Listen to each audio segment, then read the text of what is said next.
Hallelujah. हम मुख्य विषय के ऊपर आएंगे। विषय ये है, मेरे साथ ये करें, यूना की किताब उसका पहला अध्याय और उसका दूसरा वचन, book of Jonah chapter 1 verses 2, जिसमें मिलता है। आराम से धीरे धीरे ऊंची आवाज में पढ़िए। पहला अध्याय उसका दूसरा वचन।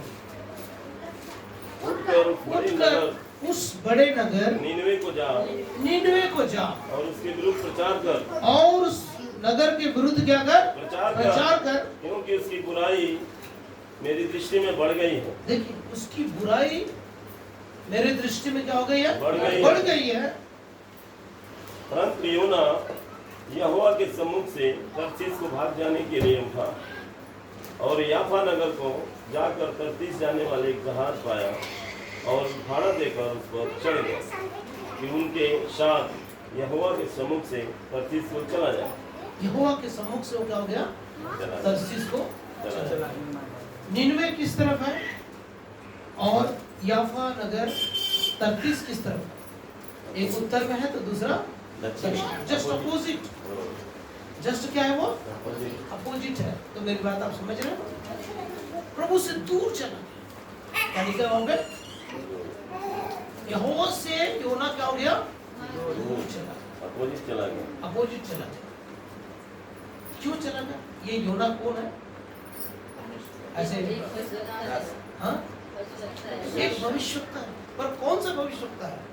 ये भविष्यवक्ता इधर से है। जरा पहले वचन को पढ़ेंगे। यहोवा का यह वचन अमित्तै के पुत्र योना के पास पहुंचा। उठकर देखिए, अमित्तै का पुत्र, अमित्तै का पुत्र, ये पुत्र है योना। अमित्तै का क्या है? ये पुत्र है। लेकिन अब जब यहूदी ग्रंथ तालमुद को पढ़ेंगे, मतलब बाइबल में नहीं है, बाइबल के अलावा दूसरा ग्रंथ है तालमुद, तो ये वही लड़का है जो सारपत नगर में एक विधवा के पास एलिया गया हुआ था। और ये बच्चा जो मर चुका था और एलिया ने उसे क्या किया था? 3 बार पसर के उसको जीवित किया। जोर से बोले हालेलुया। बाइबल में नहीं मिलेगा, पर यहूदियों का जो ग्रंथ है उस तालमुद में इसका वर्णन है। अभी हम किसी प्रकार का आपको नहीं बोल सकते, लेकिन उसके पिता का नाम अमित्तै यहाँ पे लिखा हुआ है। जोर से बोले हालेलुया। तो ये योना वही है जिसको जीवन दान मिला था। जिसको क्या मिला था? जीवन दान मिला था। अभी ये बच्चा 12 साल की उम्र में क्या हो चुका था? मर चुका था। लेकिन प्रभु अपने दास को भेज करके उसको नया जीवन फिर से दिया। अब हम लोग क्या थे? हम भी अपने पापों के कारण क्या हो चुके थे? मर चुके थे। इसी में आने के बाद हमें फिर से जिलाया गया। अब उसके बाद हमें ये जैसे योना को एक काम दिया, कहाँ जाना है? नीनवे को जाना है। नीनवे क्यों जाना है? उस नगर के विरुद्ध में क्या करना है? तो सबसे पहली पॉइंट हमको मिलता है बुलाया जाना। नीनवे के लोगों के लिए योना का बुलाया जाना। कैसे बुलाया गया? आइए मेरे साथ निर्गमन की पुस्तक उसका 3रा अध्याय, बुक ऑफ एक्सोडस चैप्टर 3 और उसका वर्सेस है 7, 3 वर्सेस 7। फिर यहोवा ने कहा 3 का 7, 3 वर्सेस 7।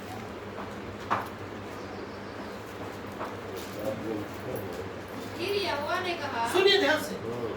फिर यहोवा ने कहा, मैंने अपनी प्रजा के लोग जो मिस्र में है, सुनिए, जो मेरी प्रजा के लोग जो मिस्र में है, नीनवे में है। बोलिए मेरे तरफ देखिए। नीनवे में है, तोरण गल्लों में है। कहाँ? जिस नगर में प्रभु आपको भेजता है, उस नगर में 2002 में मुझे प्रभु ने प्रकट किया कि अपने माता पिता के घर को छोड़ देश को चला जा, मैं तुझे क्या करूंगा? दिखाऊंगा। जोर से बोले हालेलुया। मुझे प्रकाशन को पाने में, मुझे प्रभु का ठीक ठीक आवाज को पहचानने में, ठीक से मार्गदर्शन लेने में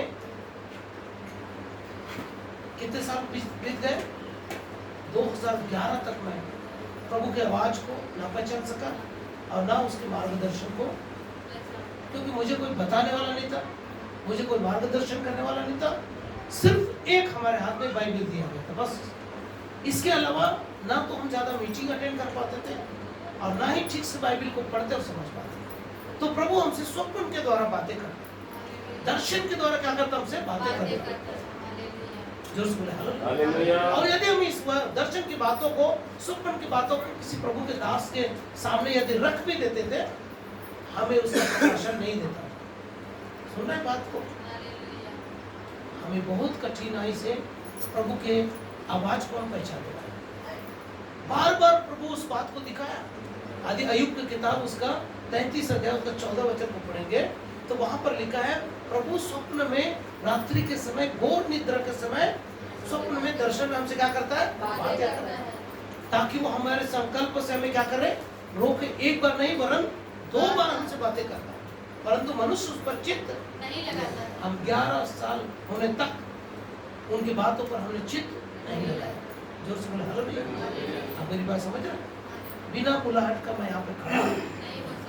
ध्यान दीजिए, योना की तरह योना को प्रभु ने कहा, कहाँ जाओ, निनवे को जाओ, उस नगर के विरुद्ध में क्या करो, प्रचार करो। देखो मिस्र के लोगों ने उनकी चिल्लाहट और उसके दुख को मैं निश्चय देखा है और उनकी जो चिल्लाहट और परिश्रम कराने वालों के कारण होती है, उसको भी मैंने सुना है। और उसकी पीड़ा पर आज कितने ऐसे लोग हैं इस नगर में जो पीड़ित है, बीमार है, बंधुआई में है, गरीबी में है, दुख में है, प्रभु ने देखा। इसीलिए आज आपको मुझको प्रभु ने इस नगर में लेकर आया, ताकि हम इस नगर के विरुद्ध में क्या करें, प्रचार करें। जोर से हालेलुया। हालेलुया। और बहुत लोगों ने क्या किया है, योना की तरह दूसरा मार्ग ले लिया। योना की तरह क्या ले लिया, दूसरा मार्ग ले लिया। कौन सा मार्ग? उत्तर दिशा में भेजा है तो किस दिशा में चले गए, दक्षिण। यहोवा से दूर। हमने भी योना की किताब में क्या पढ़ा, योना यहोवा से दूर चला गया। जिस नगर में प्रभु आपको लेकर जाता है, यहोवा आपके साथ रहेगा। और उस समय यदि आपने निर्णय ले लिया कि मुझे प्रभु के काम को नहीं करना है, तब आपका अभिषेक कोई काम नहीं करेगा, आपकी बुलाहट कोई काम नहीं करेगा, आपका जो भी अधिकार प्रभु से मिला है वो आपको नहीं रोक सकता है। यदि आप नहीं जाएंगे, आप नहीं करना चाहेंगे, तो क्या आपका अभिषेक आपको रोक पाएगा? क्या आपकी बुलाहट आपको रोक पाएगा? जो भी महिमा प्रभु ने आपको दिया है, वो महिमा के द्वारा आप रुक पाएंगे? जब आपने निर्णय ले लिया है, मुझे, योना ने निर्णय ले लिया कि मैं कहाँ नहीं जाऊंगा, निनवे को नहीं जाऊंगा। जोर से बोले हालेलुया। एक तरफ प्रभु बोल रहा है जाओ, और दूसरा तरफ योना क्या बोल रहा है, नहीं जाऊंगा। क्यों जाने के लिए बोल रहा है? क्योंकि उसकी परिश्रम और उसकी चिल्लाहट, और वहां जिस बड़ा नगर है और वहां पर जो पाप हो रहा था, पाप के कारण पीड़ा में, दर्द में थे लोग, सताव में थे। मिस्र में भी लोग गुलामी में थे, पाप के दासत्व में थे। उसको छुड़ाने के लिए परमेश्वर ने मूसा को बुलाया। जोर से बोले हालेलुया। निनवे के लोगों को छुड़ाने के लिए योना को बुलाया। इस नगर को छुड़ाने के लिए आपको मुझको बुलाया। सब लोग बोले हालेलुया। प्रभु के नाम की स्तुति और महिमा। और सब प्रकार के आत्मिक आशीष देने के लिए, हम एफिसियों की किताब पढ़ेंगे नहीं, उसका 31 में क्या लिखा है, सब प्रकार के आत्मिक आशीष पाने के लिए, देने के लिए, दिलाने के लिए आपको मुझको क्या किया है, बुलाया गया। प्रभु के नाम की स्तुति। और एक वचन है जिसका 1 कुरिन्थियों का 1 अध्याय, किनको बुलाया है? जो व्यक्ति मूर्ख है, जो जगत में क्या कहलाते हैं, मूर्ख कहलाते हैं, उन्हीं को बुलाया।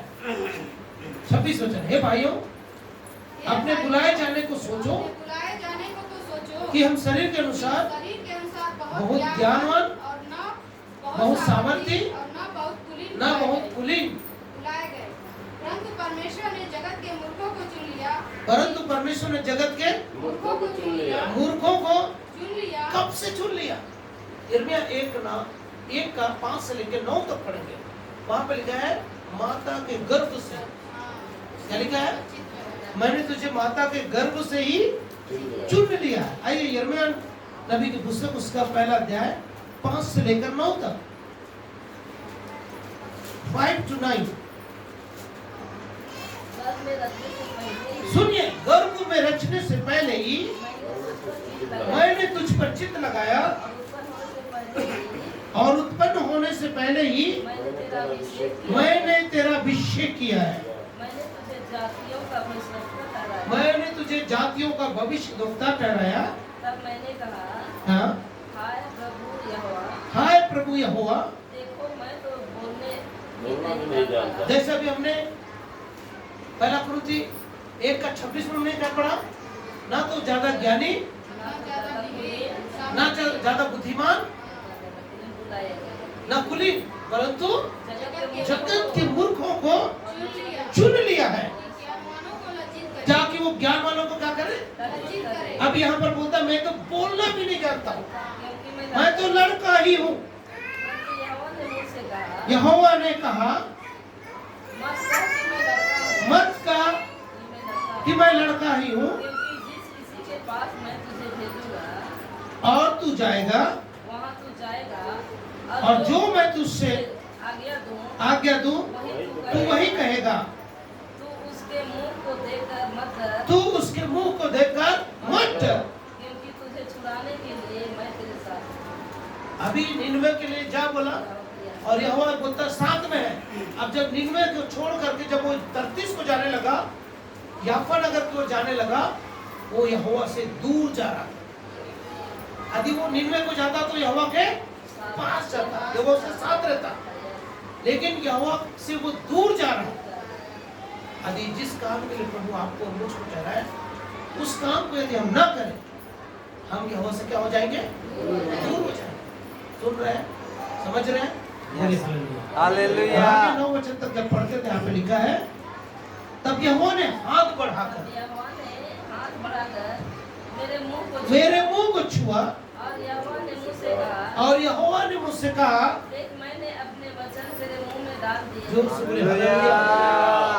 बाद में आप पढ़ सकते हैं Amen। यिर्मयाह 15:16 वचन, जब तेरा वचन मेरे पास पहुंचा तो मानो मैंने उसे खा लिया। और वह मधु के समान मीठा है। जोर से बोले हालेलुया। हालेलुया। मन को हर्ष और आनंद का, आप वचन को सुनेंगे, Amen। वचन पर चलेंगे। मत्ती का सुसमाचार बीते सप्ताह बताया हूँ, इसलिए वचन को पढ़ने की आवश्यकता नहीं है।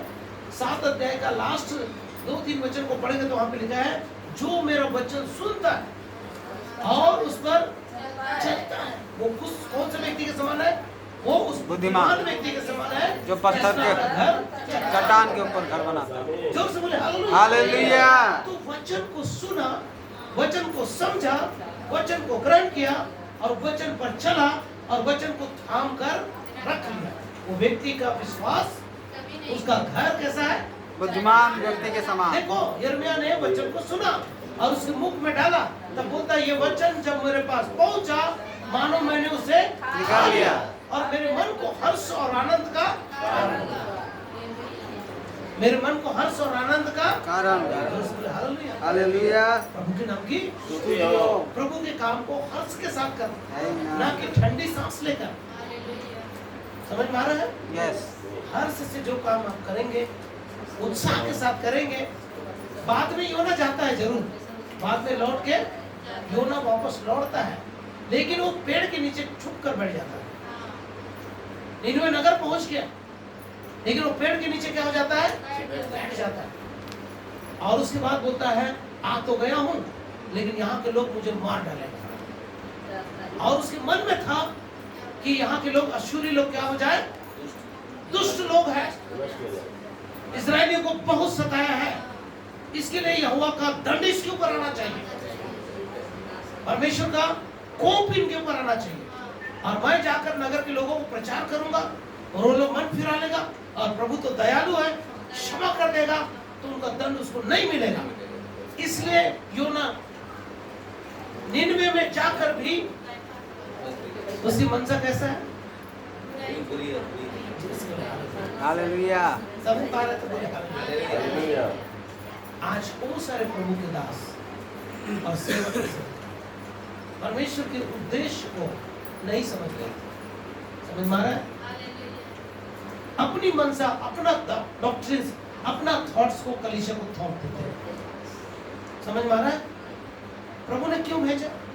उनकी चिल्लाहट, उनके पाप, उनको लोगों ने सताया, उन सबों को, उनके पाप को देखा और परमेश्वर ने दृष्टि किया और एक व्यक्ति को चुना, चाहे वो मूसा हो, चाहे योना हो, चाहे सैमसन हो। आइए जरा न्यायों की किताब उसका 3रा अध्याय को, 13वां अध्याय को देखेंगे। बुक ऑफ जजेस और उसका 13वां अध्याय, 13 चैप्टर और उसका पहला और दूसरा वचन को देखिए। इस्राएलियों ने फिर यहोवा की दृष्टि में बुरा किया। सुनिए, इजराइलियों ने यहोवा के दृष्टि में क्या किया? बुरा किया। इसीलिए यहोवा ने उनको परिस्थितियों के बस में सुनिए 40 वर्ष तक रखा। इजराइलियों को फलिस्तियों के वश में रखा। 7 वचन को डायरेक्ट पढ़िए।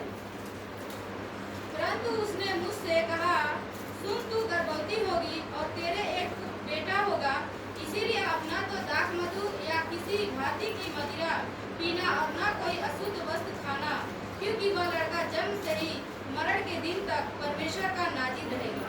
नाजिर रहेगा। दूसरा वचन, दानियों के कुल का सोरावासी मनो नामक एक पुरुष था, जिसकी पत्नी के बांझ होने के कारण कोई पुत्र नहीं था। देखो कैसे व्यक्तियों को चुन रहा है, कैसे स्त्रियों को चुन रहा है प्रभु के लोगों के लिए, जो बांझ थे, जिसका कोई संतान।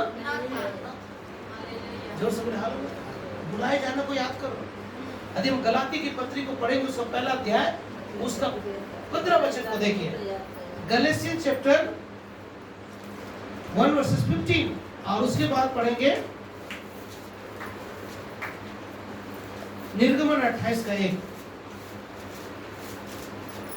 परंतु परमेश्वर की, जिसने मेरी माता के गर्भ ही से मुझे ठहराया है, सुनिए, जिसने मुझे माता के गर्भ से ही ठहराया और अपने अनुग्रह से बुला लिया, और अपने अनुग्रह से मुझे क्या कर लिया? बुला लिया। जब इच्छा हुई कि मुझ पर अपने पुत्र को जब प्रकट करे, इच्छा हुई तो अपने पुत्र को मुझ पर क्या करे? प्रकट करे कि मैं अन्य जातियों में उसका सुसमाचार सुनाऊं, मैं अन्य जातियों में उसका क्या करूं? सुसमाचार सुनाऊं। तो न मैंने मांस और न लहू से। अब हमने देखा पहले योना के बारे में, फिर हमने मूसा के बारे में, और अभी थोड़ी देर हमने देखा शिमशोन के बारे में, कैसे उनको बुलाया गया। अब यहाँ पर हम पौलुस के बारे में देखते हैं कि उसे माता के गर्भ से ही उसे चुन लिया, बुला लिया, और जब इच्छा हुई तब अपने पुत्र को मुझ पर क्या किया? प्रकट किया। तब मैंने लहू और मांस से सलाह नहीं लिया, परंतु मैं यरूशलेम को न गया और न कैफा के पास गया और न मुझसे पहले जो प्रेरित थे उसके पास गया, परंतु कहाँ गया? वो अरब के बियाबार जंगल में चला गया। और चूंकि परमेश्वर से डायरेक्ट बुलाहट पाया था, तो भी उसने क्या सोचा? वो प्रभु से ही सीखने के लिए चला गया। जोर से बोले हालेलुया। प्रभु के नाम की स्तुति हो। मेरी बात आप समझ रहे हैं? तो कैसे बुलाया उनको? यहाँ पर एक और वचन है, निर्गमन 28 का पहला वचन, फिर तू इजराइलियों में से अपने भाई हारून, नदाब, अबीहू, एलियाजर और इतामार नामक उनके चारों पुत्रों को अपने समीप ले आना कि वे मेरे लिए याजक का काम करें। सुनिए, पौलुस को बुलाया अन्य जातियों को सुसमाचार सुनाने के लिए, योना को बुलाया निनवे नगर के लोगों को परमेश्वर का वचन उनके पापों को गिनाने के लिए, मूसा को प्रभु ने बुलाया जो मिस्र के गुलामी में दासत्व में थे, उनको छुड़ाने के लिए, सैमसन को बुलाया फलिस्ती के बंधुआई से इस्राएलियों को जो 40 साल से क्या थे? गुलामी के अवस्था में थे। जोर से बोले हालेलुया। प्रभु के नाम की आपको मुझको क्यों बुलाया? अपनी तरफ झांक के देखेंगे, मुझे प्रभु ने क्यों बुलाया? क्या इस नगर में जो लोग पाप के दासत्व में थे उनको छुड़ाने के लिए बुलाया। क्या मुझे माता के गर्भ से ही प्रभु ने चुन लिया? जब इच्छा हुई तब प्रभु ने अपने पुत्र को मुझ पर क्या किया? प्रकट किया कि मैं यहाँ के लोगों को प्रभु का वचन सुनाऊं। आपकी बुलाहट आप महसूस कर सकते हैं। कितने लोग मेरी बात से सहमत हैं? हाँ, मुझे प्रभु ने योना नगर जाने के लिए, योना के नगर नीनवे को जाने के लिए बुलाया है। नहीं, मुझे मिस्र को भेजा है। नहीं, मुझे मेरे पुत्रों समेत हारून की तरह किस काम के लिए? याजकी कार्य के लिए बुलाया है। नहीं, मुझे सैमसन की तरह फलिस्तियों के बदमाई से जो 40 साल से गुलामी की अवस्था में थे उनसे छुड़ाने के लिए मुझे बुलाया। अपने अपनी बुलाहट को आज देखेंगे। जोर से बोले हालेलुया। जिसको बुलाता है निर्गमन के पुस्तक, गिनती के पुस्तक और उसका 6वां अध्याय। आइए मेरे साथ गिनती अध्याय 6 उसका पहला वचन को पढ़ेंगे। फिर यहोवा ने मूसा से कहा, इस्राएलियों से कह कि जब कोई पुरुष या स्त्री, सुनिए, जब जाके यहाँ पर केवल पुरुषों का नाम अभी तक हमने देखा। योना पुरुष है, मूसा पुरुष है, पौलुस पुरुष है। लेकिन जब हम आगे हम किताब में पढ़ेंगे न्यायों की किताब में, तो वहाँ पर देबोरा नाम की स्त्री आती है। यहाँ पर लिखा है, यदि कोई स्त्री या कोई पुरुष नाज़िर की मन्नत अर्थात अपने यहोवा के लिए न्यारा कहने के विशेष मन्नत माने, तब वह दाख मधु आदि मदिरा से अलग रहे। वह न दाख मधु न मदिरा का सिरका पिए और न दाख का कुछ रस भी पिए, वरन दाख न चाहे हरी हो चाहे सूखी हो, जितने दिन वह न्यारा रहे उतने दिन तक बीज से ले छिलके तक जो कुछ दाखलता से उत्पन्न होता है उसे ना खाए। दाख मधु दाख नासरी लोगों को मना था। यीशु ने भी कहा, जब तक परमेश्वर का राज्य नहीं आएगा मैं दाखरस नहीं पीऊंगा। जोर से बोले हालेलुया। क्योंकि यीशु नाजरत नगर में रहता था, इसलिए यीशु का नाम नासरी था। सही है क्या? यीशु जन्म से क्या था? नासरी था।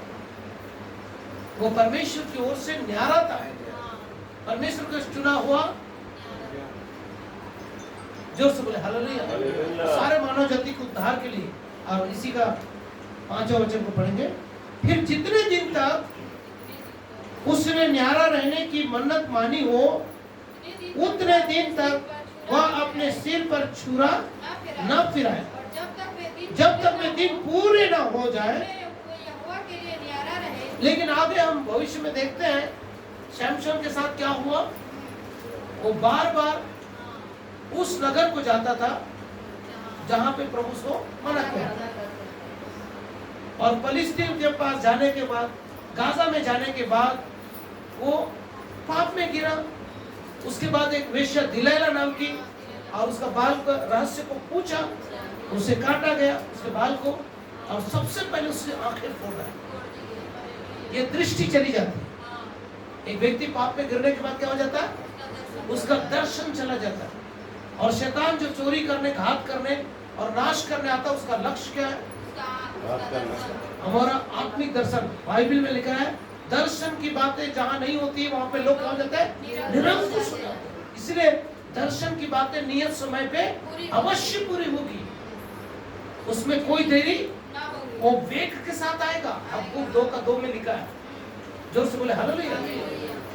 और उस आने में यदि देरी हो तो भी क्रूसिफिका का ना बाट जोड़ना। जोर से बोले हालेलुया। लेकिन यदि आप मुकर गए तो ना अधिकार काम आएगा, ना अनॉइंटिंग काम आएगा, अभिषेक, ना जो महिमा, ना स्वामर्थ, कुछ भी हमारा काम नहीं आएगा। क्योंकि प्रभु से दूर जाना अभिषेक खो देना, प्रभु से दूर जाना प्रभु की महिमा को खो देना, प्रभु से दूर जाना अधिकार को खो देना, प्रभु से दूर जाना बुलाहट को खो देना। जो से बोले हालेलुया। दर्शन को खो देना। जैसे ही पाप में गिरा उसकी दोनों आंखें फोड़ दी गई, दर्शन खत्म। चोर किस काम के लिए आया था? क्या चोरी किया? क्या चोरी किया? हमारी प्रार्थना जीवन को चुरा लिया। चोर चोरी करने आया, घात करने आया। क्या घात किया? हमारे आत्मिक जीवन का घात किया। जैसे हम पहले प्रार्थना करते थे, जैसे हम आत्मिक जीवन में जी रहे थे, लेकिन उसका लक्ष्य क्या है? अभी भी वो संतुष्ट नहीं है। वो हमारी दृष्टि को लेना चाहता है। आत्मिक जीवन में आत्मिक दृष्टिकोण, एक इंटरनल लाइफ, हमारे भीतरी जीवन को नाश करना चाहता है। ये उसका लक्ष्य है। चोर चोरी करने, घात करने, नाश करना। यदि आप बुलाहट से हटेंगे, तब आपका आत्मिक जीवन का भीतरी मनुष्यत्व का जो दृष्टिकोण है वो खत्म हो जाएगा। तब हम नाश हो जाएंगे। लेकिन यदि फिर लौट आया, योना क्या हुआ? फिर लौट आया। लौटने के बाद एक ही दिन उसने क्या किया? 40 दिन तक क्या करता रहा? प्रचार करता रहा। और उसके बाद परमेश्वर ने उसके सारे गुनाह, उनके पशु जानवर, छोटे बच्चे, बड़े जवान, छोटे बड़े अधिकारी, सब ने पश्चाताप किया और उस नगर को क्या कर दिया? उलट दिया। जोर से बोले हालेलुया। उनके पापों को क्या कर दिया? क्षमा कर दिया। 27 लाख लोगों को मूसा के द्वारा मिस्र से आजाद कर दिया। जोर से बोले हालेलुया। चाहे वो स्त्री देबोरा ही क्यों ना हो, इजरायलियों के ऊपर 20 साल तक कौन ये कर रहे थे? न्याय कर रहे थे, उपद्रव कर रहे थे। उनसे इस तरह से छुड़ा लिया। जोर से बोले हालेलुया। हम बीते समय में इसका अध्ययन कर चुके हैं। जोर से बोले हालेलुया। प्रभु के नाम की स्तुति। अब हम एक बहुत अच्छा प्रभु के दास है, इसके बारे में हम देखेंगे। यहोशू की किताब, उसका 24 अध्याय, उसका 15 वचन। बुक ऑफ यहोशुआ, जोशुआ की किताब 24 चैप्टर, उसका 15 वर्सेस को देखेंगे। और यदि यहोवा की सेवा करना तुझे क्या लगे? बुरी लगे, तो आज सुन लो कि तुम किसकी सेवा करोगे। चाहे उन देवताओं की। बहुत लोगों ने तो प्रभु की सेवा को अपना बिजनेस बना लिया है। सही है? बहुत लोगों ने अपना आय का स्रोत बना लिया है। बेटा, बाप यदि पास्टर है तो बेटा क्या बन गया? पास्टर बन गया। बाप की जो साम्राज्य है उससे पैर को क्या कर रहा है? संभाल रहा है। प्रभु की बुलाहट है नहीं। यहाँ पर मूसा के बाद उसके पुत्र को आना चाहिए था। सही बात है? लेकिन मूसा ने किसको चुना? जिसको प्रभु ने बोला। लेकिन जब आगे हम अध्ययन करेंगे शमूएल की किताब में, तो शमूएल ने अपने पुत्र को न्यायी ठहरा दिया, जो बिल्कुल योग्य नहीं था। समझ में आ रहा है? तो बोले हालेलुया। लेकिन मूसा ने ऐसा नहीं किया। मूसा ने वही किया जो परमेश्वर ने उसको बोला। और आगे वचन पढ़ते हैं, आज तुम्हें यहोवा की सेवा करना बुरी लगे, तो आज चुन लो कि तुम किसकी सेवा करोगे। चाहे उन देवताओं को जिसकी सेवा तुम्हारे पुरखा महानद से उस पार किया करते थे, चाहे एमोरियों की देवताओं की सेवा करो में तुम रहते हो। परंतु मैं तो जैसे हारून को उनके चारों पुत्रों समेत परमेश्वर ने उसको याजक कार्य के लिए बुलाया गया। हमने ये कहाँ पे पढ़ा? निर्गमन अध्याय 28 में हमने पढ़ा। जोर से बोले हालेलुया। क्यों बुलाया था हारून के पुत्रों को?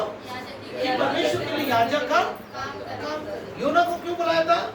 नीनवे के लोगों को उनके पापों को बताने के लिए। शमसन को क्यों बुलाया था? फलिस्तियों के बंधुआई से इस्राएलियों को छुड़ाने के लिए। मूसा को क्यों बुलाया? इस्राएली जो 430 वर्ष तक मिस्र के गुलामी में थे, उनकी चिल्लाहट को परमेश्वर ने देखा और चुना और मूसा को भेजा। जो सुबह हालेलुया। यहोशू को क्यों बुलाया? यहोशू बोल रहा है, मैं और मेरा घराना यहोवा की नित्य सेवा करेंगे। जोर से बोले हालेलुया। हालेलुया। प्रतिज्ञा की हुई देश में इस्राएलियों को बसाने के लिए। जोर से बोले हालेलुया। सबकी बुलाहट अलग अलग, आमीन, हालेलुया। लेकिन बुलाया गया जन्म से। प्रभु ने बुलाया, कोई मनुष्य नहीं बुलाया। जोर से बोले हालेलुया। और यदि मनुष्य मुंह कर जाए तो उसका अभिषेक, उसका अधिकार, उसकी महिमा कुछ भी काम नहीं देगा। क्योंकि प्रभु से दूर जाने के बाद ना अधिकार काम देता है, ना महिमा काम देता है, और ना कोई ताकत हमको, क्योंकि प्रभु से दूर जाना, ये सब चीज हमारे जीवन से क्या हो जाएगा, हमारे जीवन से अधिकार चला जाएगा, हमारे जीवन से प्रभु की महिमा चली जाएगी, हमारे जीवन में जो प्रभु की उपस्थिति है वो हमसे दूर हो जाएगा, उसका दिया हुआ अभिषेक प्रभु के दूर जाने से चला जाएगा। ये हमें रोक नहीं पाएगा। सब लोग बोले हालेलुया। मेरी बात समझ में आ रहा है? आपने प्रभु से अधिकार पाया है? हाथ हिला के बोलिए, मैंने प्रभु से अधिकार पाया। मैं योना की तरह प्रभु से दूर नहीं जाऊंगा, मैं उस अधिकार को पकड़े रखूंगा। प्रभु ने मुझे महिमा दिया है, मैं उस महिमा को पकड़ के रखूंगा, मैं प्रभु से दूर। जैसे प्रभु ने नाज़रियों को कहा, दाख मधु, दाख से निकलने वाले कोई भी फल को, यहाँ तक उसकी छाल को भी नहीं खाना। नाज़री है जिसको परमेश्वर ने माता के गर्भ से हमें क्या कर लिया, चुन लिया। जोर से बोले हालेलुया। हालेलुया। और हम कैसे बुलाए गए थे? ना तो हम बुद्धिमान, ना सामर्थी, बल्कि हम जगत के मूर्ख ही थे। चुन लिया गया कि हम ज्ञानवान को क्या करें, लज्जा। यदि आप प्रभु को चुने गए हैं तो हम सब की आशा क्या होनी चाहिए? बोलिए जरा, यहोना का सुसमाचार उसका 12वां अध्याय 26 वचन को पढ़ेंगे। जो कोई मेरी सेवा करना चाहे, अभी बुलाया योना को, योना बोलता मैं तेरी सेवा नहीं करूंगा, मैं तेरी सेवा, लेकिन आज स्वतंत्र इच्छा है। हमारे प्रभु ने हमें क्या दिया है? स्वतंत्र इच्छा दिया है। और वो स्वतंत्र इच्छा क्या है? हम चाहे, यहोशू भी बोल रहा है, यदि तुम एमोरियों की देवताओं की पूजा करना चाहते हो तो करो, तुम मिस्रियों की देवताओं की पूजा करना चाहते हो जहां तुम्हारे पुरखा करते थे, तुम करो, परंतु मैं और मेरा घराना केवल यहोवा की ही नित्य सेवा करेंगे। हालेलुया। यहाँ से बैठे जो भाई बहन है कहता है कि मैं यहोवा की नित्य सेवा करना चाहता हूँ, वो लोग जोर से हालेलुया बोलो। हालेलुया। समझ में आ रहा है? कोई जबरदस्ती, कोई दबाव है क्या? नहीं। कोई प्रेशर है? हम स्वतंत्र इच्छा, प्रभु ने आज आपको मुझको करना चाहते हो तो करो, नहीं करना चाहते हो मत करो। तुम जिसकी उपासना करना चाहते हो करो, तुम जहां जाना चाहते हो वहां जा सकते हो। हमारी तरफ से सब बातों के लिए क्या है? छूट है। आप स्वतंत्र इच्छा से यहाँ पे आए हैं, इसीलिए आपको जोर जबरदस्ती करके पकड़ के घसीट के नहीं तुमको आना ही पड़ेगा, ऐसा किसी ने आपको बोला है कि आज तक? नहीं, आप नहीं जा सकते, कहीं भी नहीं जा सकते। ऐसा किसी ने आपके ऊपर दबाव तो नहीं डाला है? तो जोर से बोले हालेलुया। हम स्वतंत्र हैं, प्रभु हमें स्वतंत्र बुलाया है। प्रभु के नाम की स्तुति हो। तो जो कोई मेरी सेवा करना चाहे वो सबसे पहले मेरे पीछे बोले, जहां मैं हूँ ध्यान से सुनिए। योना यदि निनवे को जाता, यहोवा उसके संग था, और योना ने क्या किया? निनवे को छोड़ दिया, यहोवा से दूर चला गया। तो सबसे पहले यहाँ लिखा है, यदि जो कोई मेरी सेवा करना चाहे तो वह मेरे पीछे हो ले, जहां मैं हूँ वहां मेरा सेवक भी होगा। यदि कोई मेरी सेवा करना चाहे तो पिता उसका क्या करेगा?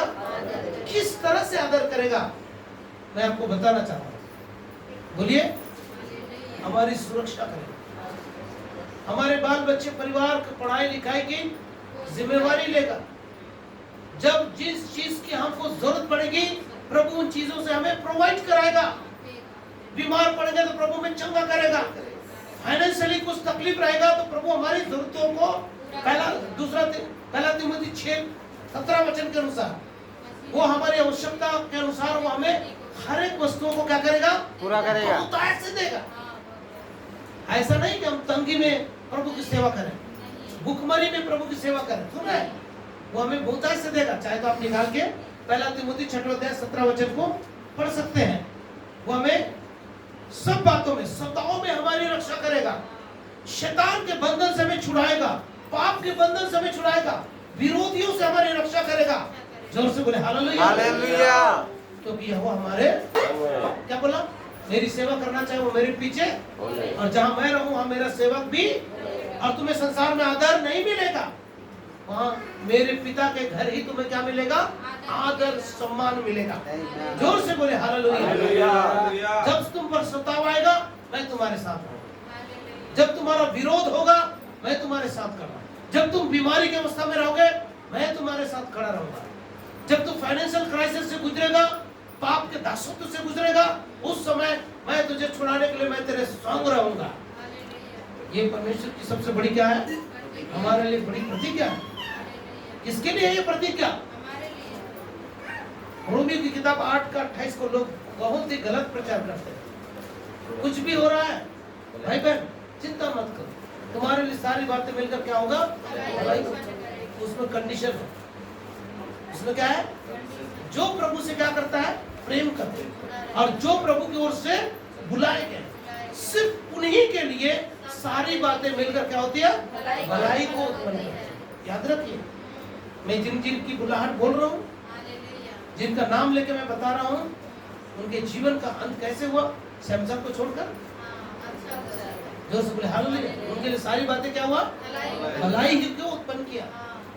प्रभु के नाम की स्तुति और महिमा हो। और तो सताव में शैतान हर चीजों में प्रभु हमारी क्या करेगा? सहायता करेगा। किस तरह से सहायता करेगा बोलने से आइए जरा हम व्यवस्था विवरण उसका 28 अध्याय book of dictionary chapter 28 versus 7 क्या लिखा है जरा पढ़ेंगे। यहोवा ऐसा करेगा, ध्यान से सुनिए, किस पर ऐसा करेगा? जिसको प्रभु ने जन्म से क्या किया है? माता के गर्भ से ही बुला लिया है, चुन लिया है और उत्पन्न होने से पहले जिसका अभिषेक किया है, उनको बोलता है ऐसा करेगा तेरे शत्रु जो तुझ पर चढ़ाई करेंगे वे तुझसे हार जाएंगे। एक मार्ग से वो तुझ पर चढ़ाई करेंगे परंतु तेरे सामने से वो 7 मार्ग से भाग जाएगा। जो हालेलुया। जिसको प्रभु ने बुलाया है, जो प्रभु से क्या करता है? प्रेम करता है, उसके लिए सारी बातें। अभी उसके ओर कोई चढ़ाई करेगा एक मार्ग से, तो उनको किस मार्ग से भगाएगा? 7 मार्ग से भगाएगा। जोर से बोले हालेलुया। मेरी बात समझ में आ रहा है? मेरी बुलाहट प्रभु की ओर से। मैं नाज़री हूँ, मुझे दाख मधु और दाख के छाल, उसके पत्ते, उसके फल को मुझे दाख से निकलने वाले कोई भी चीज को मुझे हाथ नहीं लगाना है, क्योंकि मैं नाज़री हूँ। परमेश्वर ने मुझे नाज़री न्यारा नियुक्त किया है। जोर से बोले हालेलुया। शमशन की तरह दाख मधु पीकर वेश्याओं के पास जाकर उसने क्या कर दिया? अपना अभिषेक, अपना दर्शन, अपनी आंखें खो दिया, आत्मिक दृष्टिकोण को खो दिया। जो से बोले हालेलुया। उसका बहुत ही दुखद अंत हुआ। उसका बहुत ही दुखद अंत हुआ। प्रभु के बुलाए गए लोग का अंत अच्छा होना है। कोई भी काम से आरंभ से अंत अच्छा होना चाहिए। कहाँ पे लिखा है? समुपदेशक, समुपदेशक। आइए जरा वो वचन को देखेंगे। समुपदेशक की पुस्तक उसका 7वां अध्याय 8 वचन। किसी काम के आरंभ से उसका अंत उत्तम और धीरजवंत पुरुष अहंकारी से क्या होता है? उत्तम होता है। जोर से बोले हालेलुया। प्रभु के नाम की और प्रभु हमारी एक सुरक्षा करता है। आइए मेरे साथ जकरिया नबी की पुस्तक उसका 2रा अध्याय और उसका 7 और 8 वचन को देखेंगे। हे बेबीलोन वाली जाति के संग रहने वाली सियोन को बचकर निकल भाग। क्योंकि सेनाओं का यहोवा यूं कहता है, उस तेज के प्रकट होने के बाद मुझे उन जातियों के पास भेजा उसके है, बाद मैं तुझे उन जातियों के पास भेजूंगा जो तुम्हें लूटती है, जो तुम्हें सताती है, जो तुम्हारी हानि की युक्ति रचती है, जो तुम्हें छुएगा वो मेरे आंखों की पुतली को देखिए। बुलाने वाला कौन है? परमेश्वर। परमेश्वर ने बोला जिसको मैं बुलाया मैं उसके संग रहूंगा और उसे मैं छुड़ाता भी। कब तक? बाल पकने तक। जन्म से लेकर अंत तक। बाल पकने तक, हालेलुया। अंत तक मैं क्या करता रहूंगा। यशायाह 46:3 का, यशायाह 46:3। हे याकूब के घराने, हे याकूब के घराने, इस्राएल के घराने, हे इस्राएल के घराने, इन सब बचे हुए लोगों, हे सब बचे हुए लोगों, मेरी ओर कान लगाकर सुनो। मेरी ओर कान लगाकर सुनो। तुमको मैं तुम्हारी उत्पत्ति ही से उठाए रहा, मैं तुझको तुम्हारी उत्पत्ति से ही उठाए रहा उठाए रहा, और जन्म ही से लिए फिरता आया जन्म हूँ। से ही लिए फिरते आया हूँ। तुम्हारे बुढ़ापे में भी मैं सुनिए, कब तक, वैसा ही बना कब रहूंगा। बुलाया? जब माता के जन्म से। गर्भ में था। हालेलुया। कब से उसको लिए फिरा चला? पूरा माता के गर्भ से ही। माता के गर्भ से ही लिए फिरते चला, और बाल पकड़े तक मैं वैसा ही बना रहूंगा। समय तक तुम्हें उठाए रहूंगा। जन्म से लिए फिरता रहूंगा। हाँ, मैं तुम्हें बनाया तुम्हारे रहूंगा। बुढ़ापे में भी वैसे बना रहूंगा। तुम्हारे बाल पकड़ने समय तक तुम्हें उठाए रहूंगा, और मैंने तुम्हें बनाया है, मैंने तुम्हें लिए फिरता रहूंगा, और मैं तुम्हें उठाए रहूंगा, और अंत तक तुझे छुड़ाता भी रहूंगा। जो सब अपने लिए आमीन बोलो। हमारे लिए है। मेरे लिए है, हम सब के लिए है। कब तक छुड़ाएगा? आंखों के पुतली के समान सुरक्षा देगा। और यहाँ तक के लिखा है, पहला इतिहास 16वां अध्याय, फर्स्ट क्रॉनिकल चैप्टर 16 वर्सेस 21 और 22। परंतु उसने किसी मनुष्य को उस पर अंधेर करने नहीं दिया, और वह राजाओं को उनके निमित्त धमकी देता कि मेरे अभिषिक्तों को मत छुओ, न मेरे नबियों की हानि करो। जोर से बोले हालेलुया।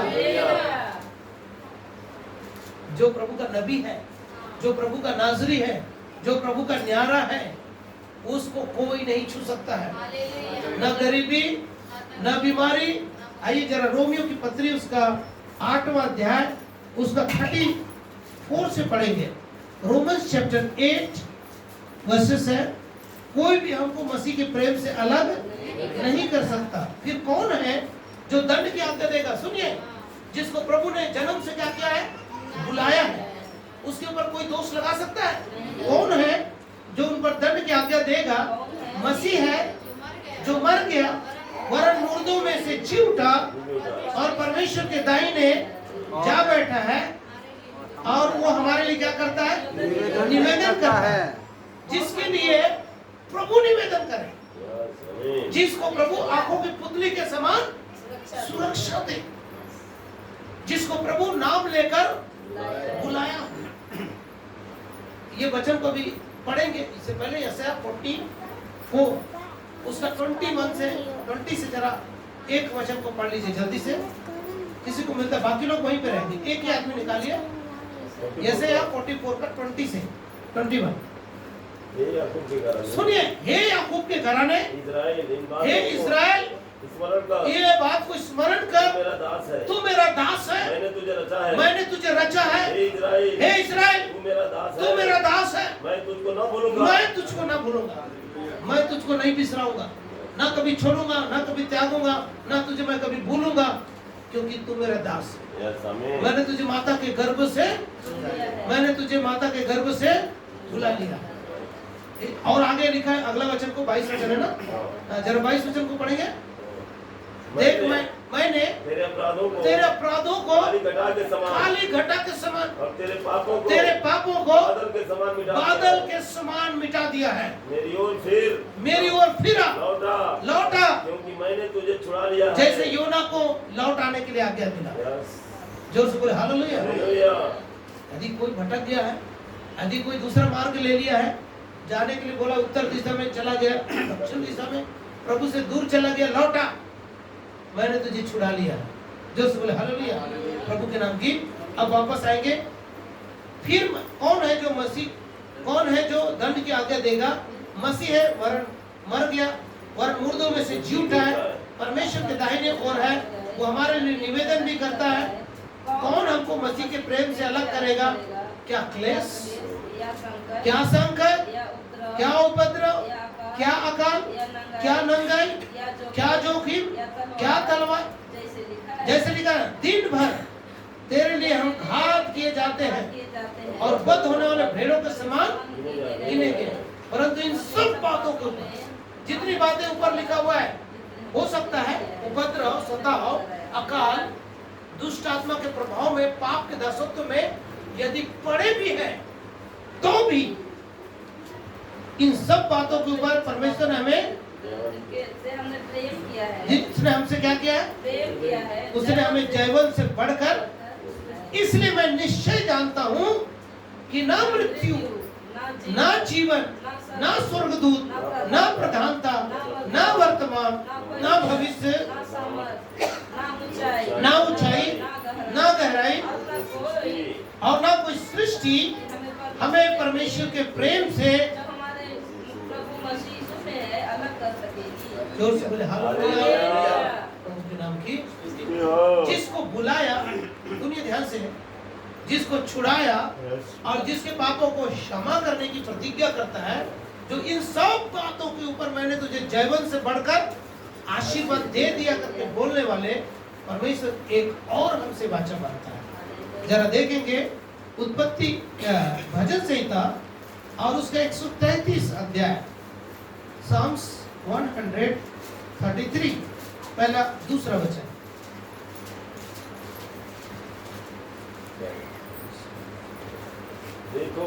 देखो यह क्या ही भली और मनोहर बात सुनिए, है। जिनको बुलाया है उनके विषय में लिखा है क्या ही भली और मनोहर बात है। भाई लोग क्या करें, आपस में मिले रहे।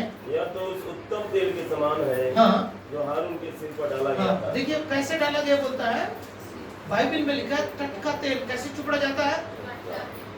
भजन संहिता 92:10 होगा, वहाँ पे लिखा है जंगली सांड के समान मेरे सिंह को तूने क्या किया, पूछा। मैं टटके तेल से क्या किया गया, ये टटका तेल जो पुराने जमाने में जो याजक होते थे उनके ऊपर जो तेल को 1 बूंद 2 बूंद 10 बूंद नहीं, यदि 1 बूंद यदि सिर में टपकाएगा कहाँ तक बहेगा वो, तो वही सूख जाएगा, सिर्फ सिर के लिए। और यदि क्या बोलते हैं इसको, एक पसर, हाँ, एक पसेरी यदि सिर में उंडेला के जाएगा तो माथा में ही रह जाएगा घूम घूम के। और यदि लीटर लीटर यदि उंडेला जाए,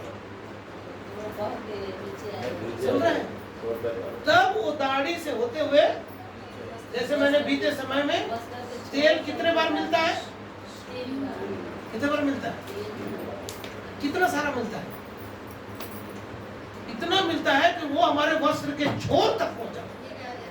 समझ पा रहा है, कितने बार मिलता है, 3 बार मिलता है। और कितना मिलता है, पर्याप्त है। जिसको 3 बार अभिषेक हो गया, जिसको 3 बार क्या हो गया, उसके जीवन में कभी घटी नहीं होगी। जोर से बोले तेल की कभी घटी क्यों, क्योंकि प्रभु के घर सोता है।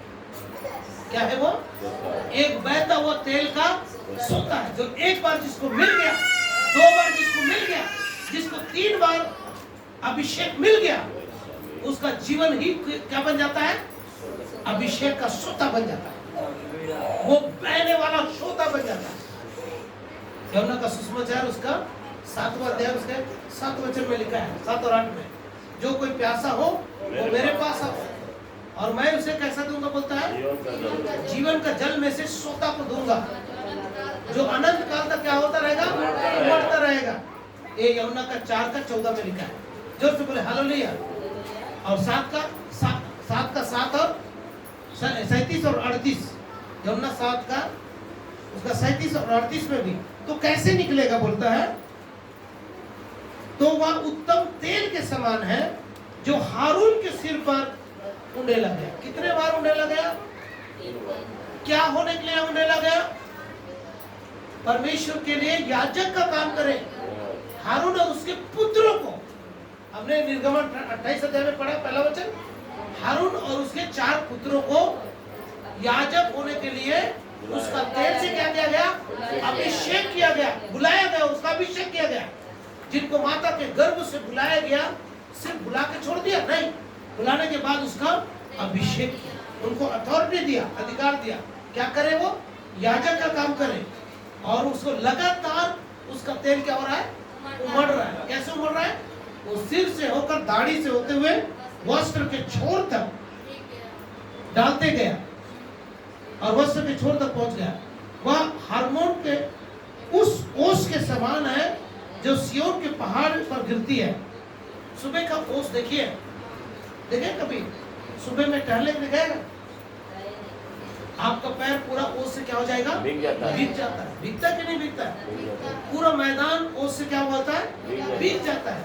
प्रभु का अभिषिक्त व्यक्ति का जीवन पूरा लबालब क्या हो जाता है? अभिषेक से भरा रहता है। ये एक बूंद ड्रॉप नहीं है, एक छोटा सा ढक्कन में ऐसा नहीं डालते हैं।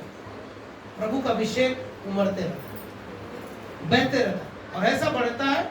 सिर कौन है बोलिए? यीशु।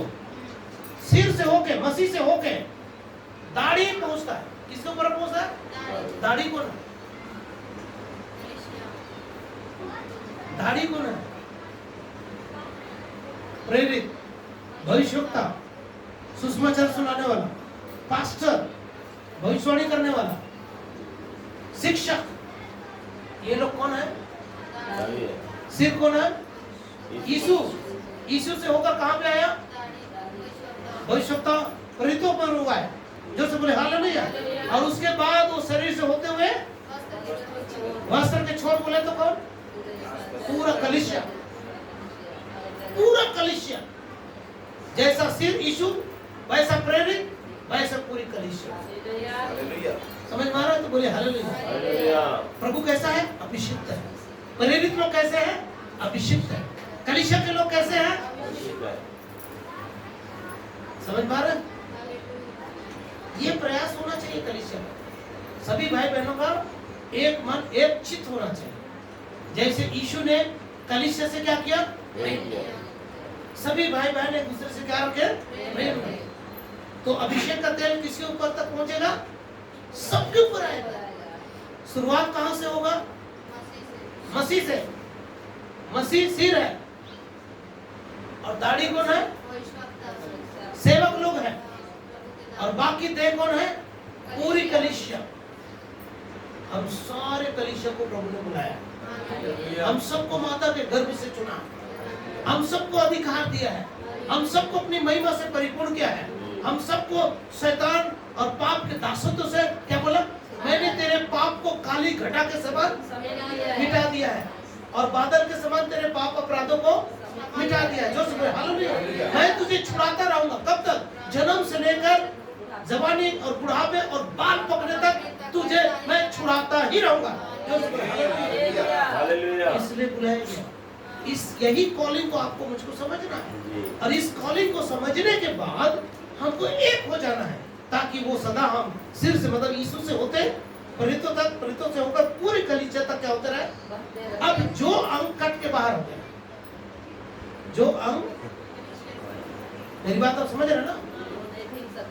वो भीग सकता है क्या? मान लो कोई अंग कट के बाहर हो गया है, तो वो अभिषेक उनके ऊपर उतर सकता है क्या? मुझे बताइए। वो उस अभिषेक को महसूस कर पाएगा? प्रभु के नाम की। इसलिए कलीसिया को एक होना है। पृथ्वी के मतलब वस्त्र के छोर तक का मतलब समझ रहे? सर से लेके पूरे ये अभिषेक बहता है, उमड़ता है। हमने 2 वचन और देखे थे, यूहन्ना 4:14 और यूहन्ना 7:37 और 38। इस तरह से प्रभु किन पर उतरेगा? इफिसियों की पत्री का 4 अध्याय उसका 11 वचन से 14 वचन में लिखा है। पहला प्रेरित है, दूसरा भविष्यवक्ता है, तीसरा सुसमाचार सुनाने वाला है, चौथा उपदेशक है, पास्टर है, रखवाला है। इनके ऊपर उतरेगा। प्रभु के नाम की स्तुति और महिमा हो। जोर से बोले हालेलुया। और ये यूहन्ना का सुसमाचार उसका 3 अध्याय और उसका 6 वचन को देखेंगे, 5 और 6। John chapter 3 versus 5। यीशु ने क्या दिया? उत्तर दिया, मैं तुमसे सच सच कहता हूँ, जब तक कोई मनुष्य जल और आत्मा से ना जन्मे वो परमेश्वर के राज्य में प्रवेश नहीं कर सकता। वो तो किसी रीति से परमेश्वर के राज्य में प्रवेश नहीं कर पाएगा। और तो छठा वचन बहुत इंपॉर्टेंट है आज इस समय के लिए, क्योंकि शरीर शरीर से जो जन्मा है वो शरीर है, वो शरीर है, और जो आत्मा से जन्मा परंतु है, जो आत्मा से जन्मा है, जिसके ऊपर अभिषेक किया गया है, वो आत्मा वो आत्मा है, वो एक आत्मा है। जितने लोग आत्मा से जन्मे हैं, जिनके ऊपर पवित्र आत्मा का अभिषेक है, वो आत्मा है, आत्मिक है। लेकिन जो सिर्फ शरीर से जन्मे है वो शारीरिक है। अब आपको पता है रोमियो 8:4 में क्या लिखा है? जो शारीरिक मनुष्य है और जो आत्मिक मनुष्य है, आत्मा की बात आपकी बातों को कौन समझ सकता है? मेरी बातों को कौन समझ सकता है? जो आत्मा से जन्मे है। लेकिन जो शारीरिक है उनको क्या समझ में आएगा? आत्मा की बातें नहीं समझ में आएगी। ये तो बस बड़बड़ाते रहता है। एक आत्मा क्या लिखा है? क्योंकि जो शरीर से जन्मा है वो शारीरिक है, परंतु जो आत्मा से जन्मा है वो आत्मा है। अचंभा न कर कि मैंने तुमसे यह कहा है, नए सिरे से जन्म लेना। अब नए सिरे से जन्म लेने का आत्मिक अर्थ मैं आपको बताऊंगा। सुन रहे तो बोले हालेलुया। जल्दी से मैं संदेश को 5 मिनट में खत्म करूंगा। तो नए मनुष्यत्व तो क्या है? जरा इफिसियों की पत्री उसका 4 अध्याय 21 से पढ़ेंगे। Ephesians chapter 4 versus 21 to 24। वरन तुमने सचमुच उसी की, परंतु तुमने उसी की सुनी और यीशु मसीह जैसे सत्य में हमें सिखाए भी गए कि तुम पिछले चाल चलन के पुराने मनुष्यत्व को जो भरमाने वाली अभिलाषाओं के अनुसार होता जाता है। देखिए शारीरिक मनुष्य इन अभिलाषाओं में पढ़कर क्या होते जाता है? जोर से बोले हालेलुया। आगे क्या लिखा है? उसको उतार डालो, उसको उतार डालो। और अपने मन के, मतलब जब तक हम नए सिरे से ना जन्मे, जब तक हम आत्मा से ना जन्मे, हम आत्मिक मनुष्य नहीं कहलाएंगे। जो शरीर से जन्मा है वो क्या है? शारीरिक है। परंतु जो आत्मा से जन्मा है वो आत्मिक है। तो जो शरीर से जन्मा है उसको आत्मा में जन्म लेने के लिए शारीरिकता में जो भी है वो भ्रष्ट करने वाली अभिलाषाओं, पिछले चाल चलन के पुराने मनुष्यत्व को जो भरमाने वाली अभिलाषा के अनुसार भ्रष्ट होते जाता है, उतार डालो। इसको बोलते नए मनुष्यत्व। और नए मनुष्यत्व को जो सत्य की धार्मिकता है उसे पहन लो। ये आत्मिक मनुष्य है। समझ में आ रहा? तो बोले हालेलुया। क्लियर हुआ? देखो प्रभु ने आपको बुलाया, मुझको बुलाया, पर बुलाने के बाद हमारे साथ क्या करता है? शुद्धिकरण करता है। पुराने मनुष्यत्व को, भरमाने वाली बातों को, इधर उधर की बातों को, उलझाने वाले पाप को हमारे जीवन से क्या करना? उतार के फेंक देना। इसमें भी हम स्वतंत्र हैं। प्रभु ने बुलाया किधर जाने के लिए? निनवे जाने के लिए। और वो स्वतंत्र था, किधर जा सकता था? वो तर्तीस याफा को जा सकता था और चला गया। क्या हुआ? वो प्रभु से दूर चला गया। उसको जो अधिकार, जो महिमा, जो अभिषेक और जो कुछ भी प्रभु ने उसे दिया था वो सब वो खो दिया। क्योंकि प्रभु है तो अधिकार है, प्रभु है तो महिमा है, प्रभु है तो सामर्थ्य है, प्रभु है तो सब कुछ है, और प्रभु नहीं तो कुछ भी नहीं। ये हमें रोक नहीं सकता है। हम क्या है? स्वतंत्र हैं। चाहे तो हम पुराने मनुष्यत्व को ही पहने चर्च में आ सकते हैं। हम प्रतिदिन अपना वस्त्र बदलते हैं कि नहीं बदलते? क्यों बदलते हैं? क्योंकि हम गंदा वस्त्र को उतार कर फेंक देते हैं और नए वस्त्र को क्या करते हैं? धारण करते हैं। प्रतिदिन करना पड़ता है। प्रतिदिन अपना वस्त्र को क्या करना पड़ता है? धोना पड़ता है। प्रकाशित 22:14 क्या लिखा है? धन्य है जो अपना वस्त्र धो लेते हैं। रोज धोना पड़ता है, रोज बदलना पड़ता है, रोज पुराने मनुष्यत्व का स्वभाव। अभी जितने लोगों ने बपतिस्मा लिया है, क्या झूठ नहीं बोलते हैं? क्या चोरी नहीं करते हैं? क्या लालसा नहीं करते हैं? तो हमें क्या करना चाहिए? रोज पुराने मनुष्यत्व को क्या कर देना? उतार देना। और नए मनुष्यत्व को क्या करना? तो नए मनुष्यत्व क्या है? सत्य की धार्मिकता और पवित्रता में हम सिरजे जाए, अंश अंश करके हम बढ़ते जाए। दूसरा कुरिन्थी 3:16-17-18 में क्या लिखा है? हम तेजोमय स्वरूप में अंश अंश करके क्या होते जाए? बदलते जाए। हमारा भीतरी मनुष्यत्व क्या होते जाए? दिन प्रतिदिन नया होते जाए। हम आत्मिक मनुष्य हैं, हम आत्मिकता की ओर बढ़ते जाए। जो बोले हालेलुया। अब जिस दिन मैं मसीह को पाया उस दिन से लेके मरते दम तक मैं रोज पश्चाताप कर रहा हूँ। क्या प्रभु आज मैंने जो भी पाप किया आज मैं पश्चाताप करता हूँ, कल सुबह वही पश्चाताप फिर से करूंगा, पूरा दिन भर वही पाप करूंगा और लास्ट के दिन, क्योंकि हमारा पश्चाताप करने का टाइम क्या है? बिस्तर में जाने से पहले, सही है ना? और बिस्तर में जाने से पहले इस दुनिया से उड़ गया। सब दिन के लिए पश्चाताप के लिए जिस दिन आखिरी दिन है उस दिन पश्चाताप नहीं करते। अब क्या होगा? रोज पश्चाताप करो,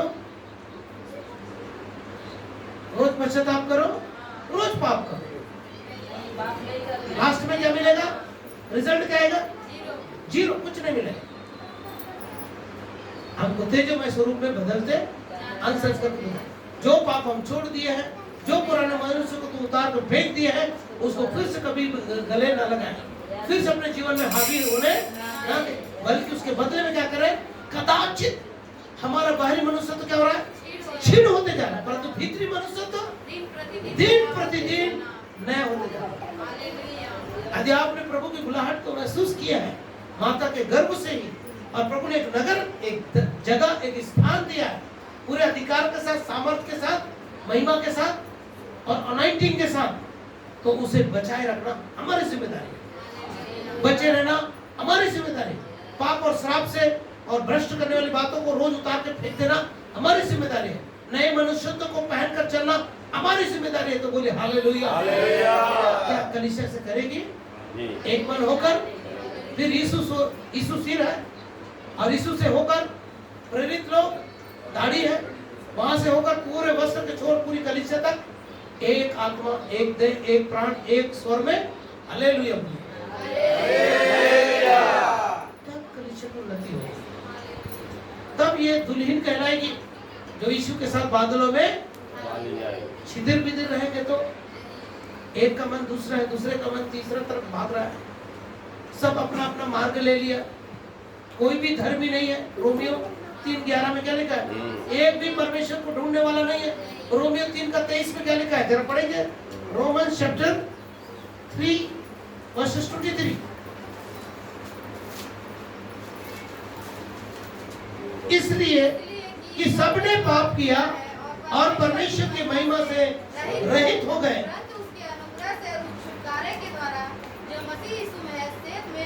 बस जो बोले हालेलुया। सब महिमा से क्या हो गए? रहित हो गए। इसलिए क्या करेंगे? 2 कुरिन्थी 5:17 में लिखा है जो मसीह में है वो क्या है? पुरानी बातें क्या हो गई? बीत गई। देखो सब कुछ नया हो गया। हालेलुया। आओ हम एक नई बात करते हैं। क्या तुम इससे जा रहोगे? देखो मैं जंगल में तेरे लिए क्या करूंगा? मार्ग निकालूंगा और निर्जन देश में नए मनुष्यत्व की चाल चले। कैसे? जो सत्य की धार्मिकता और पवित्रता में सिरजे जाए। तो याद करो हम कैसे बुलाए गए थे? हम कुलीन थे, हम छोटे लोग थे, हम मूर्ख ही थे, हम किसी प्रकार की योग्यता नहीं थी। उस वक्त माता के गर्भ से प्रभु ने हमें बुला लिया। इसलिए बुला लिया ताकि वो हमें अभिषेक करे, ताकि हमें वो जगह दे, ताकि वो हमें एक कार्य दे। जो से बोले हालेलुया। हमारे द्वारा प्रभु अपनी महिमा ले, हमको प्रभु अपनी उपस्थिति से भरे, हमें अपने अधिकार दे। जो से बोले हालेलुया। जब पवित्र आत्मा आता है तो अधिकार आता है, जब पवित्र आत्मा आता है तो सामर्थ्य आता है, जब पवित्र आत्मा आता है तो हमें प्रभु की महिमा मिलती है। जो से बोले हालेलुया। पवित्र आत्मा आता है तो अभिषेक आता है। जब प्रभु रहेगा तो ये सब हमारे साथ काम करेगा। हालेलुया। जब हम अपनी मनसा करेंगे, अपनी मनमानी करेंगे, योना की तरह, सैमसन की तरह, तो योना और सैमसन के साथ क्या हुआ? आप परिणाम जानते हैं। यदि योना की तरह आप दूसरी दिशा में जाएंगे, प्रभु से दूर जाएंगे, आपका अधिकार कोई काम नहीं देगा। आपको जो महिमा दिया वो कोई काम नहीं देगा। आपका अभिषेक कुछ काम नहीं करेगा। बताओ, बाइबल बताइए 27 में लिखा है अभिषेक जुआ को क्या करता है? तोड़ता है। आप जुआ तोड़ पाएंगे? मच्छर भी नहीं पकड़ पाएंगे। सुन रहे बात? और एकजुट होकर प्रार्थना करेंगे तो, एक मिलकर कलीसिया एक इकट्ठा होकर प्रभु की स्तुति करेगा तो, इज़राइल का परमेश्वर पवित्र है, स्तुति के सिंहासन पर विराजमान है, हमारे बीच में आएगा और अपने बड़े नाम से बढ़कर अपने वचन को क्या देता है? महत्व देता है। महत्व क्या देगा? जहाँ 2 या 3 मेरे नाम से क्या होता है, उनके बीच में मैं उपस्थित होता हूँ। इसीलिए बोलता है सर से लेके पैर के नाखून तक प्रभु का अभिषेक से हम क्या रहेंगे, चाहे वो प्रेरित हो उतना ही अभिषेक रहेगा, एक साधारण विश्वासी भी हो उनके अंदर भी वही अभिषेक रहेगा प्रभु के नाम की। तब वो दुल्हन कहलाएगी, तब यीशु की क्या कहलाएगी, दुल्हन। और लास्ट वचन बोल के हम संदेश को खत्म करेंगे। दूसरा कुरिन्थियों का 4वां अध्याय, तीसरा कि चौथा देखेंगे।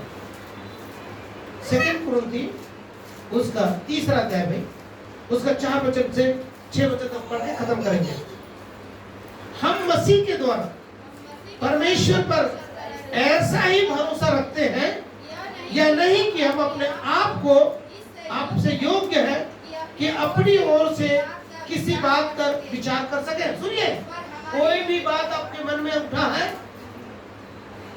कि मैं ऐसा करके ये अभिषेक को पा लूंगा, अपनी शक्ति से, अपने ज्ञान से, अपनी समझ से, अपनी ताकत से, अपनी खूबसूरती से, अपने टैलेंट से, अपने टेक्निकल नॉलेज से, नहीं हो सकता, बोलिए नहीं हो सकता।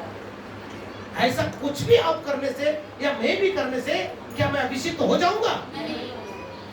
सुनिए जरा क्या लिखा है अगला वचन।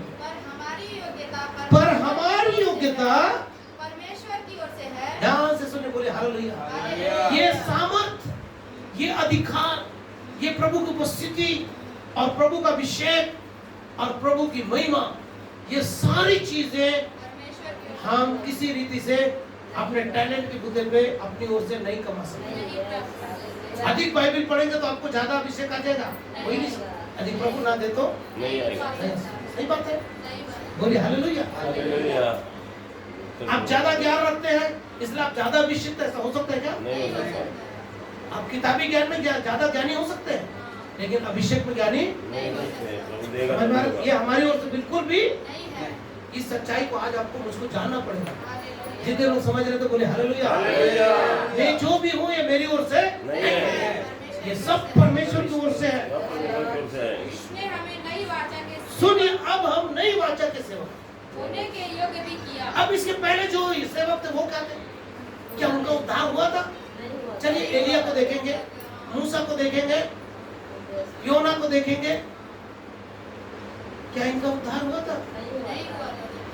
ये शारीरिक रूप से प्रभु की सेवा किए लोग, समझ पा रहा है? अपने शरीर को पवित्र बना के, निर्दोष होकर के। मूसा ने तो एक जगह गलती कर दिया, 2 बार पत्थर मार दिया, 2 बार चट्टान को क्या कर दिया, इसलिए परमेश्वर उसको तुरंत कहा दिया कि पुराने नियम के सेवक, पुरानी वाचा में आप पवित्र हैं, आपको प्रभु आशीष देगा। आप अपवित्र हो गए, प्रभु उठा के फेंक देगा। समझ में आ रहा तो बोले हालेलुया। हालेलुया। लेकिन अभी के जो सेवक है, नए नियम के जो सेवक है, पढ़िए क्या लिखा है आगे। जिसने हमें नई वाचा के सेवक होने के योग्य भी किया, शब्द के सेवक नहीं वरन आत्मा के, क्योंकि शब्द मारता है। सुनिए, शब्द क्या करता है? सब मारता है। जो चुक गया, शब्दों में क्या, जो चुकता है वही तो सर्व सिद्ध है। हाँ। जो शब्दों में नहीं चुकता, याकूब के पत्र में लिखा है, वही तो सिद्ध है। सिद्ध है। परंतु जो चुक गया, हाँ, तो मूसा भी तो चुक गया, वही सब बात। जो सुन हालेलुया। हालेलुया। एलिया भी तो चुक गया, कहाँ? मैं अकेला रह गया मैं प्रभु, अकेला रह गया प्रभु। और अपना मृत्यु मांगने लगा। सुन रहे ना, एलिया चुका, चुका। वो पुराने नियम के सेवक। हाँ, हम कौन है? नहीं नए नियम। हमको तो चुकने का सवाल ही नहीं है। क्यों? क्यों नहीं है? क्योंकि प्रभु हमारे अंदर है। हालेलुया। साथ में रहना और अंदर रहना दोनों में फर्क है। फर्क है। कुलुसी की पत्री 1:27 में क्या लिखा है? ये बहुत बड़ा रहस्य है कि मसीह हमारे भीतर वास करता हालेलुया। है। समझ में आ रहा है? Yes. पुराने सेवकों में क्या होता था? साथ पवित्र आत्मा आता था, काम करके चला काम करके चला जाता था। लेकिन इफिसियंस 4:30 में क्या लिखा है? इफिसियंस 4:30 में लिखा है, पवित्र आत्मा को तुम शोकित मत करो, क्योंकि वह तुम्हें छुटकारे के दिन के लिए छापे। ये नई नियम की सेवा। हालेलुया। उद्धार पाया हुआ जीवन में पवित्र आत्मा निरंतर हमारे अंदर वास करता है। वास किए रहता और है। जब हम गलत करते हैं तो पवित्र आत्मा क्या होता रहता है? शोकित होते रहता है। इसीलिए शोकित मत करो। ये हमें छुटकारे के दिन के लिए छाप दिया गया। जोर से बोले हालेलुया। तो शब्द क्या करता है? और आत्मा क्या करता है? मिलाता है। अब आप बताइए, आप शब्द के सेवक हैं कि आत्मा के सेवक? आत्मा के जो शब्द का सेवक था पुराने नियम में, जो आज्ञा को नहीं माना, जो व्यवस्था का पालन नहीं किया, वो सब मारे गए। समझ में आ रहे तो बोले हालेलुया। हालेलुया। जिन्होंने व्यवस्था को पूरा किया वो जीवन को पाया, लेकिन व्यवस्था को जिसने ठुकराया वो मारे गए। लेकिन नए नियम में हम आत्मा के सेवक, किसके सेवक है? आत्मा के और सेवक। ये आत्मा हमें कैसे दिया गया है? हमारे टैलेंट के बूते पे, नहीं, अनुभव के आधार पर, ज्ञान के बूते पर, नहीं, किसके आधार पर? परमेश्वर की परमेश्वर ही के द्वारा। इस सच्चाई को जान गए, हालेलुया। इसीलिए किसी के बहकावे में मत आइए। मैं आपको वचन का सीधा सीधा और खरा बात आपके सामने रख दिया, हालेलुया। आप इसे ग्रहण कर लीजिए और जो कुछ भी आपको मिला है उसे थामे रखिए। यदि आपने बुलाहट महसूस किया है माता के गर्भ से योना की तरह, माता के गर्भ से यिर्मयाह की तरह, मूसा की तरह, एलिया की तरह, दाऊद की तरह, तो प्रभु हमें ये सब सेवा दिया गया। जोर से बोले हालेलुया। और भी बहुत सारी बातें हैं इस संदेश के द्वारा प्रभु हम सबको, सब लोग खड़े हो जाएंगे।